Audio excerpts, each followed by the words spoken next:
Good morning সবাইকে। So আজকে pre ব্রেকফাস্টে আছে বয়েলড বিট ক্যারটস।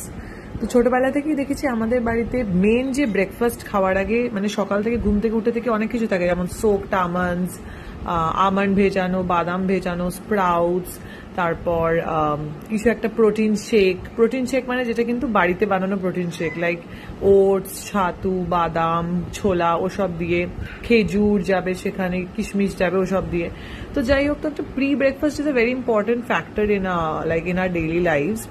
মাঝখানে আমি তোমাদের সাথে শেয়ার করছিলাম ওটস, ব্লুবেরি, স্ট্রবেরি, আমন্ড দিয়ে একটা, ইয়োগার্ট দিয়ে একটা প্রোটিন শেক।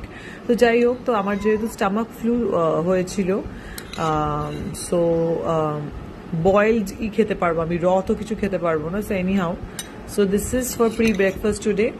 পাকা পেঁপে ছিল, সোকড আমন্ডস, আখরোট